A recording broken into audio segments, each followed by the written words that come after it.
Sekarang kita masuk ke dalam klasifikasi aljabar.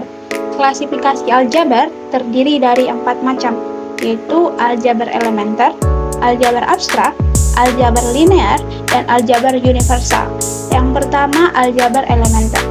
Aljabar elementer yang mempelajari sifat-sifat operasi pada bilangan real direkam dalam simbol sebagai konstanta dan variabel, dan aturan yang membangun ekspresi dan persamaan matematika yang melibatkan simbol-simbol. Yang kedua, aljabar abstrak, yaitu kadang disebut aljabar modern, yang mempelajari struktur aljabar semacam grup, ring, dan medan yang didefinisikan dan diajarkan secara aksiomatis. Berikut adalah konsep dasar dalam aljabar abstrak. Yang pertama, himpunan. Yang kedua, operasi benar. Ketiga, elemen identitas. Keempat, elemen inverse atau unsur kebalikan. Yang kelima, asosiativitas. Dan yang keenam adalah komutativitas. Nah, berikutnya aljabar linear. Aljabar linear yang mempelajari sifat-sifat khusus dari ruang vektor, termasuk matriks.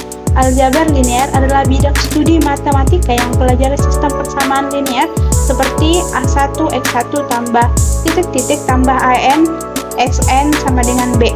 Pemetaan linear seperti X1 titik-titik Xn didefinisikan sebagai A1 X1 ditambah titik-titik AN Xn, dan representasinya dalam graf vektor maupun dengan matriks.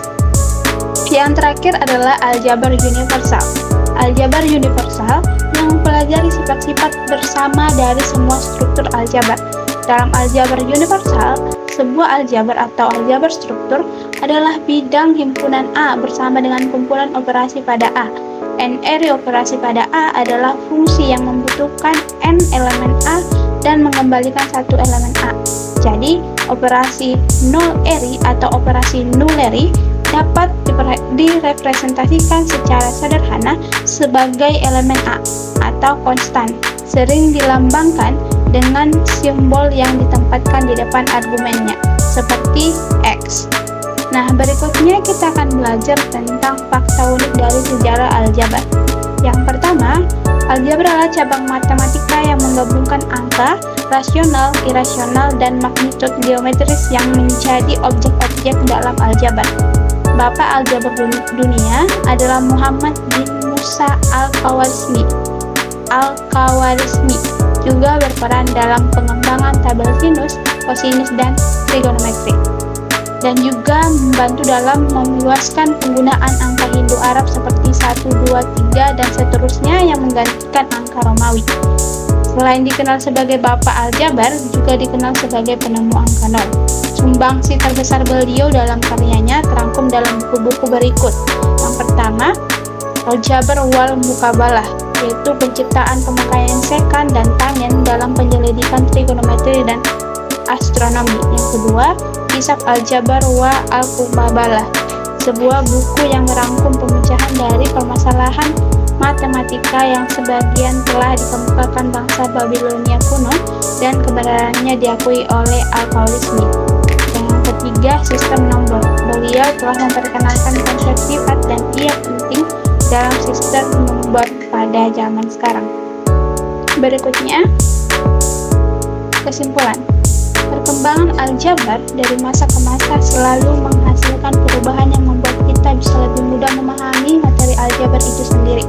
Perkembangan tersebut juga tidak hanya berlangsung dalam kurun waktu yang singkat tetapi panjang. Dalam memandang setiap pengetahuan, kita harus memahami siapa yang sebenarnya merancang pengetahuan pada mulanya.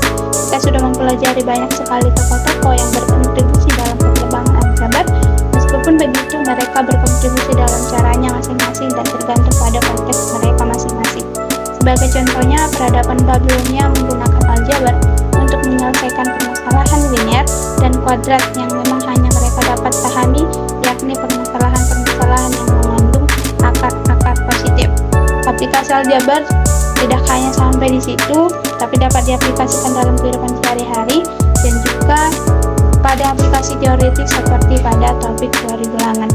Demikian materi website dari kelompok kami, kiranya membantu dan sampai bertemu di konten-konten berikutnya.